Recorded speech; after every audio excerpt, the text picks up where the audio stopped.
মারো কই বন্দি গো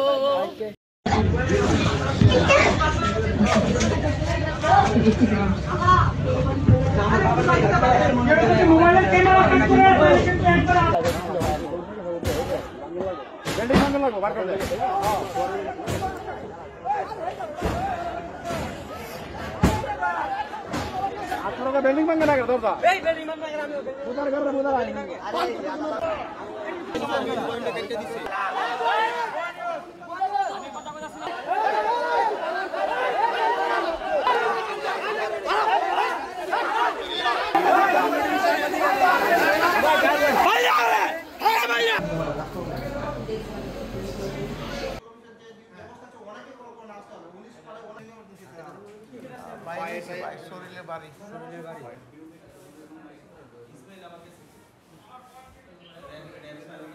নরসিংদীতে অহরহ মার্ডার হচ্ছে এবং বেশিরভাগ মার্ডারে আমরা দেখছি যে এখানে অস্ত্র ব্যবহার করা হচ্ছে। নরসিংদীর যে অবস্থা চলতেছে মনে করেন আজকাল দীর্ঘ 1 মাসের মতনই যেমন কয়েকটা মারা হয়েছে, যেমন নরসিংদী এখানে রীতিয়ায় মারা হয়েছে কিনা রিজবি মারা গেছে, হনমাপ্ত হয়েছে শিক্ষা দপ্তরে। আসলে আগে দেখতাম আপনার টেরা যোদ্ধা, যে টেরা যুদ্ধের মাধ্যমে আপনার ছোট ছোট বাচ্চা অনেক সময় এই আহত হইতো, এটা অত্যন্ত দুঃখজনক। নরসিংদী তো মোটামুটি খারাপ হয়, সব জায়গাতে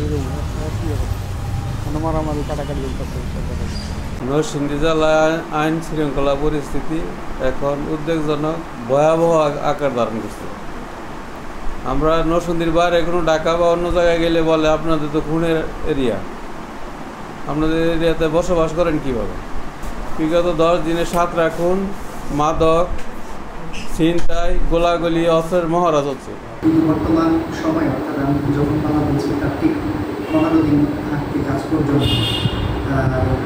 আসলে আতঙ্কের শহরে পরিণত হয়েছে নরসিংদী জেলার নানা প্রান্তে গত 10 দিনে প্রায় 10টির মতো হত্যাযজ্ঞ সংঘটিত হয়েছে। এটি কোনোভাবেই আমাদের জন্য কোনো ভালো লক্ষণ নয়।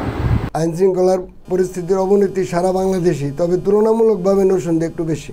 5ই আগস্টের পরে পুলিশ যে নিষ্ক্রিয় ভূমিকা এখনও সক্রিয় হয় নাই বলে আমি মনে করি, কারণ বাংলাদেশ পুলিশের যে অভিজ্ঞতা আছে তারা যে কোনো সিচুয়েশন 24 ঘন্টায় সমাধান করার ক্ষমতা রাখে। এখনকার নিশ্চুপ। নরসিংদী জেলায় চুরি, ডাকাতি, ছিনতাই, খুন বা অন্য যে কোনো ধরনের অপরাধ যাতে সংগঠিত হয়ে কেউ পার পেয়ে না যায়, এই জন্য নরসিংদী জেলা পুলিশ কিন্তু আমরা সজাগ রয়েছি। নরসিংদী জেলা পুলিশ আমরা নিয়মিত অভিযান পরিচালনা করতেছি।